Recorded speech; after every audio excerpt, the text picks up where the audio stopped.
Et si, quoi qu'il vous arrive, pression au travail, conflit, mauvaise nouvelle, plus rien ne pouvait vraiment vous briser? Et si vous pouviez rester calme, lucide et serein, même quand tout part en vrille autour de vous? Dans cette vidéo, on va voir comment la philosophie d'Épictète peut vous donner cette force.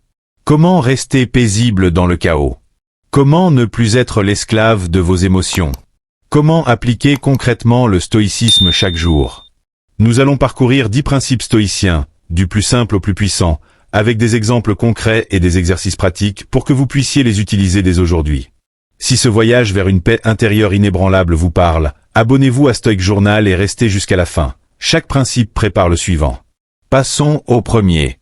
Principe numéro 1, avoir un but clair, votre phare dans la tempête. Vous pouvez avoir tout ce que vous voulez matériellement. Si vous n'avez pas de direction, le moindre obstacle vous fera dériver. Imaginez-vous sur un océan immense, sans cap précis. Vous dérivez, ballotté par chaque vague, chaque coup de vent. C'est ce que vivent beaucoup de gens. Ils n'ont pas vraiment décidé ce qui compte pour eux. Alors les problèmes les écrasent. Épictète disait que les difficultés révèlent le caractère, et que plus la difficulté est grande, plus la gloire est grande de la surmonter. Mais pour que la difficulté vous élève au lieu de vous briser, il vous faut un but clair.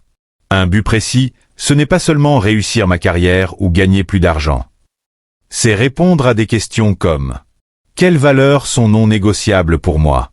Quel genre de personne est-ce que je veux devenir? Qu'est-ce que je veux défendre dans ma vie ?» Prenez du temps pour y réfléchir vraiment. Écrivez. Soyez brutalement honnête avec vous-même. Ce but ne tombe pas du ciel. Il se forge par une réflexion profonde et continue, en dépassant les désirs superficiels.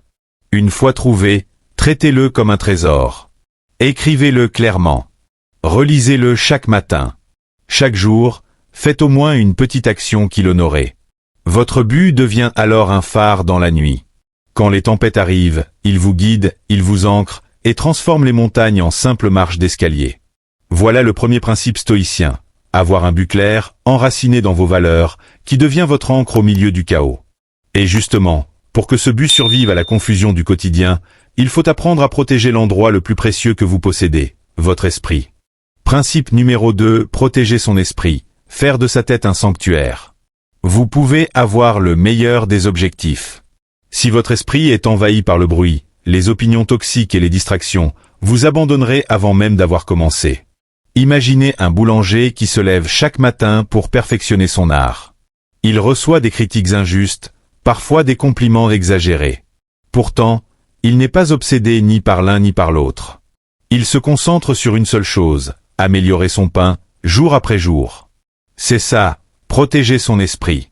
Ne pas laisser les jugements extérieurs, positifs ou négatifs, dicter votre valeur ou votre direction. Demandez-vous. Qu'est-ce que je laisse entrer chaque jour dans mon esprit? Est-ce que je laisserai ces mêmes contenus entrer dans ma maison? On ne laisserait pas un camion poubelle déverser ses ordures dans son salon. Mais on laisse des flux de négativité envahir notre mental. Concrètement, posez des limites claires aux personnes toxiques. Limitez votre exposition aux médias qui vous tirent vers le bas. Entourez-vous de gens qui vous élèvent, pas qui vous épuisent. Lisez, écoutez, regardez des choses qui nourrissent votre réflexion. Commencez petit. Fixez-vous 1 ou 2 petits objectifs chaque jour, lire 10 pages, écrire 5 minutes, méditer 5 minutes. Chaque objectif accompli renforce votre confiance et votre sentiment de contrôle mental. Principe numéro 2. Traitez votre esprit comme un sanctuaire, pas comme une poubelle ouverte. Mais même avec cet esprit protégé, vous serez testé, surtout par la critique des autres. C'est là qu'intervient le troisième principe.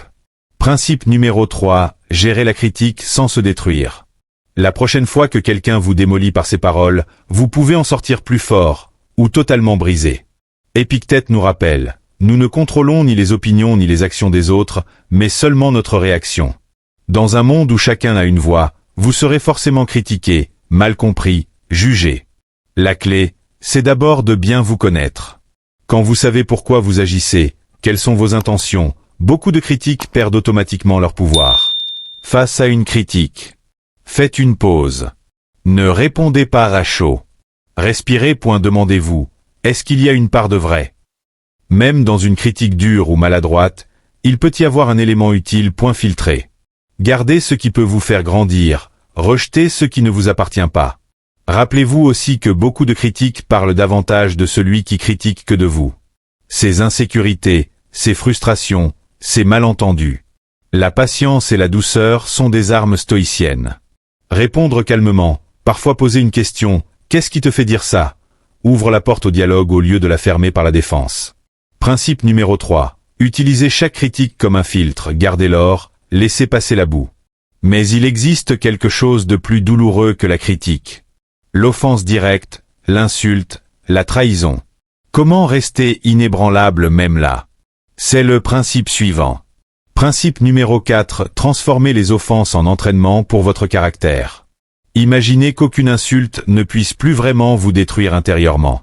Épictète disait, « Ce qui nous blesse, ce ne sont pas les choses elles-mêmes, mais l'idée que nous nous en faisons. Ce n'est pas uniquement la parole de l'autre qui fait mal, c'est la signification que vous lui donnez. Quand quelqu'un vous offense, il se passe deux choses. Le stimulus, la parole, le geste, l'offense. Votre interprétation. Il ne me respecte pas, je ne vaux rien, on se moque de moi. Entre les deux, il y a un espace. Cet espace, c'est votre liberté. Concrètement, la prochaine fois que vous vous sentez offensé, nommez ce que vous ressentez. Là, je me sens humilié, en colère, blessé. Recadrez, qu'est-ce que je peux apprendre de ça? Peut-être est-ce l'occasion d'affirmer une limite. Ou de renforcer votre confiance en vos choix. Ajoutez à cela l'empathie. Qu'est-ce que cette personne peut être en train de vivre pour agir ainsi? Cela ne justifie pas son comportement, mais cela vous aide à répondre avec plus de clarté que de rage. Enfin, pratiquez le pardon. Gardez la rancune, c'est comme boire du poison en espérant que l'autre en souffre. Pardonner ne veut pas dire approuver l'offense, mais choisir de ne plus porter ce poids. Principe numéro 4. Ne laissez pas l'offense décider de votre paix intérieure, faites-en un exercice pour fortifier votre caractère. Parfois, pourtant, ce qui nous empêche d'avancer, ce ne sont pas les offenses d'aujourd'hui, mais la peur et la honte accumulées hier. C'est le 5e principe. Principe numéro 5. Affrontez la peur et la honte jusqu'à les apprivoiser. Combien d'opportunités avez-vous laissé passer à cause de la peur du regard des autres, ou de la honte d'un passé que vous traînez encore? Épictète souligne que nous créons nous-mêmes la peur et la honte par le sens que nous donnons aux événements. Prenez la peur de parler en public. Souvent, ce n'est pas le public qui fait peur, mais la crainte d'être jugé, la peur de se tromper, la honte anticipée d'un éventuel échec. Décomposez cette peur. De quoi ai-je peur exactement? Qu'est-ce qui se passerait vraiment si je me trompais? Vous verrez que, rationnellement, la catastrophe annoncée est bien moins grave que ce que votre imagination raconte. Puis exposez-vous progressivement. Parlez devant 2-3 personnes. Puis un petit groupe. Répétez. À chaque fois, votre cerveau apprend « j'ai survécu ». La peur perd de sa force. La honte, elle, est souvent liée à des erreurs passées ou à des normes sociales irréalistes. Plutôt que de la fuir. Revenez sur l'événement. Demandez-vous, qu'est-ce que ça m'a appris? Qu'est-ce que je ferai différemment maintenant? Pratiquez le pardon envers vous-même. Vous n'êtes pas vos erreurs, vous êtes ce que vous en faites. Parlez aussi de vos peurs et de vos hontes avec une personne de confiance. Vous découvrirez souvent que vous n'êtes pas seul, et que ce qui vous semble monstrueux en vous est profondément humain. Principe numéro 5. Regardez la peur et la honte en face jusqu'à ce qu'elles deviennent vos professeurs, pas vos geôliers.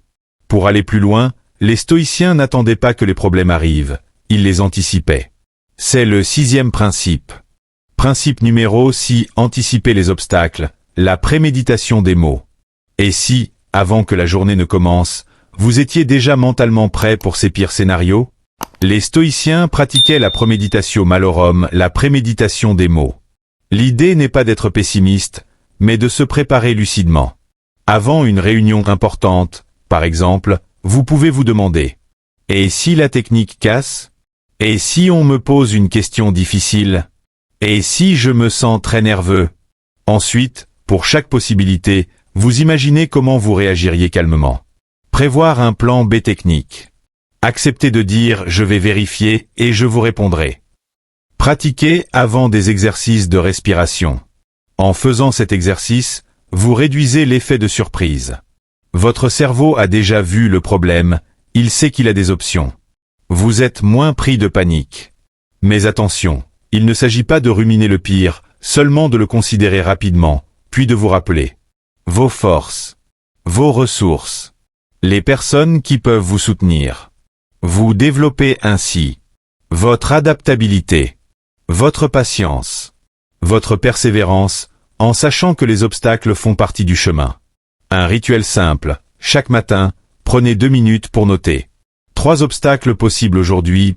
Comment vous choisirez d'y répondre. Principe numéro 6. Visualisez lucidement les difficultés pour qu'aucune ne vous prenne totalement au dépourvu. Mais anticiper ne suffit pas. Quand la réalité frappe, il faut l'accepter pour pouvoir agir efficacement. C'est le 7e principe. Principe numéro 7. Accepter la réalité et cultiver la gratitude. La souffrance commence souvent là où l'acceptation s'arrête. Perdre un emploi, par exemple, est douloureux. Il est normal d'être choqué, triste, inquiet. Mais si vous restez bloqué dans « ça ne devrait pas m'arriver », vous gaspillez une énergie précieuse à vous battre contre un fait déjà accompli. L'acceptation stoïcienne, ce n'est pas la résignation. C'est reconnaître la réalité telle qu'elle est, pour mieux concentrer vos forces sur ce qui dépend encore de vous. Mettre à jour votre CV. Contacter votre réseau. Acquérir une nouvelle compétence. De la même façon, accepter que la perfection n'existe pas vous libère. Vous pouvez viser l'excellence sans vous détruire parce que tout n'est pas parfait. La gratitude renforce cette acceptation. Quand vous entraînez votre esprit à voir ce qui est déjà là, vos relations, vos capacités, les petites joies quotidiennes, vous passez d'un état d'esprit de manque à un état d'esprit d'abondance. Exercice simple. Chaque soir, notez 3 choses pour lesquelles vous êtes reconnaissant, même infimes. Vous reprogrammez progressivement votre regard. Dans vos relations, l'acceptation consiste aussi à voir les autres tels qu'ils sont, avec leurs forces et leurs faiblesses. Cela ne veut pas dire tout tolérer, mais arrêter de souffrir parce qu'ils ne correspondent pas à une image idéale. Principe numéro 7. Dire oui à la réalité telle qu'elle est, puis agir sur ce que vous pouvez encore changer, dans un esprit de gratitude. Et quand vous commencez à accepter profondément la réalité, une question plus vaste s'ouvre. Comment vivre en harmonie avec tout ce qui m'entoure? C'est le 8e principe. Principe numéro 8. Vivre en accord avec la nature et les vertus. Et si votre vie entière pouvait se simplifier autour de 4 mots? Sagesse, courage, justice, tempérance? Pour Épictète et les stoïciens, vivre en accord avec la nature, ce n'est pas un slogan vague. C'est reconnaître notre nature rationnelle, nous pouvons réfléchir. Et notre nature sociale, nous sommes faits pour coopérer. Cela implique de chercher à comprendre avant de juger, sagesse, point d'affronter l'adversité plutôt que de la fuir, courage, point d'agir avec équité envers les autres, justice, point de rester mesuré dans nos plaisirs et nos impulsions, tempérance. Vivre selon la nature, c'est aussi accepter les cycles. Comme les saisons, nos vies connaissent croissance, stabilité, déclin, renouveau. Résister à ces cycles ne les empêche pas, cela ne fait que nous épuiser. Dans un monde saturé de distractions, ce principe invite aussi à la simplicité. Moins de consommation inutile. Plus de temps pour ce qui compte vraiment, vos relations, votre santé, votre développement intérieur. Plus de respect pour l'environnement dont vous faites partie. Concrètement, demandez-vous régulièrement. Est-ce que ce choix respecte mes valeurs profondes? Est-il bon pour moi, pour les autres et pour le monde autour de moi? Principe numéro 8. Alignez vos choix avec votre nature la plus haute, sagesse, courage, justice, tempérance et simplifiez votre vie autour de l'essentiel. Mais pour vivre ces vertus au quotidien, il vous faut un muscle central, la maîtrise de vous-même. C'est le 9e principe, l'un des plus puissants. Principe numéro 9, maîtriser ses actions et ses impulsions. Le vrai super-pouvoir, ce n'est pas de tout contrôler, c'est de vous contrôler vous-même. Imaginez, vous êtes dans un trafic dense, quelqu'un vous coupe violemment la route. Votre premier réflexe, colère, envie de klaxonner, d'insulter. Le stoïcisme vous propose autre chose, un très court moment de pause. Demandez-vous, klaxonner ou crier va-t-il réellement améliorer la situation? Est-ce que je veux offrir à cet événement le pouvoir de ruiner mon état intérieur? Créer cet espace entre le stimulus et la réponse, c'est déjà la maîtrise de soi. Même chose pour la gratification immédiate. Le stoïcisme valorise la patience. Travailler pour un objectif à long terme, plutôt que céder au confort instantané, renforce votre discipline et votre résilience. Dans les conversations tendues. Avant de répondre, respirez et demandez-vous, est-ce que ce que je vais dire va aider ou aggraver? Choisissez des mots qui représentent vos valeurs, pas votre impulsion du moment. Concrètement, mettez en place un emploi du temps simple pour lutter contre la procrastination. Utilisez la pleine conscience.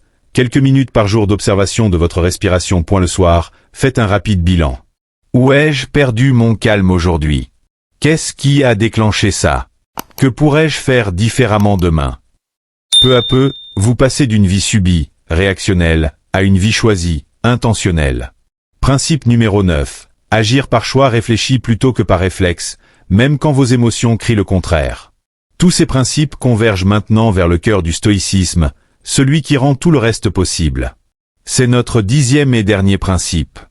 Principe numéro 10. Se concentrer sur ce qui dépend vraiment de vous. Si vous ne retenez qu'une seule chose de cette vidéo, que ce soit celle-ci.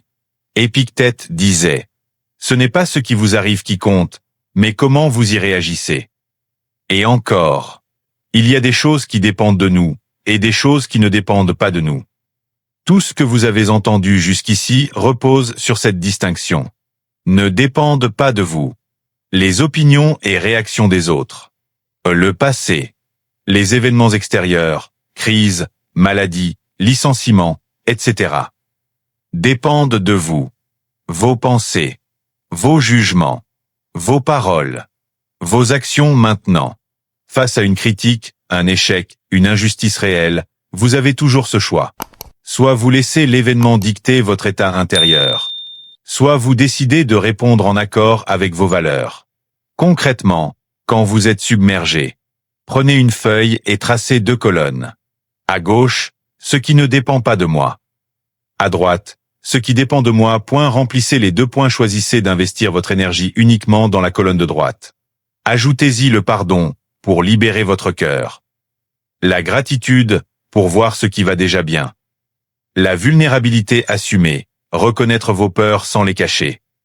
Et le soutien d'une communauté bienveillante. C'est ainsi que naît une force intérieure véritablement inébranlable. Principe numéro 10. Ramenez, encore et encore, votre attention sur ce qui dépend de vous, et lâchez le reste. C'est là que réside votre liberté. Conclusion. Nous avons parcouru 10 principes stoïciens inspirés d'Épictète pour devenir inébranlables. Avoir un but clair. Votre phare. Protéger votre esprit comme un sanctuaire. Filtrer la critique pour en extraire leur. Transformer les offenses en entraînement pour votre caractère. Faire de la peur et de la honte vos professeurs. Anticiper les obstacles par la préméditation des mots. Accepter la réalité et cultiver la gratitude. Vivre en accord avec la nature et les vertus. Maîtriser vos actions et vos impulsions. Vous concentrer sur ce qui dépend vraiment de vous. Le véritable pouvoir ne réside pas dans la maîtrise du monde extérieur, mais dans la maîtrise de votre esprit et de vos actes. En appliquant ces principes, un par un, vous construisez une paix intérieure que les événements ne peuvent plus vous enlever. Merci de faire partie de Stoic Journal. Si cette vidéo vous a été utile, abonnez-vous, laissez un commentaire sur le principe qui vous a le plus parlé, et regardez l'une des vidéos suggérées à l'écran pour continuer ce voyage. Restez fort, restez ancré, et poursuivez votre chemin vers la sagesse et le bien-être.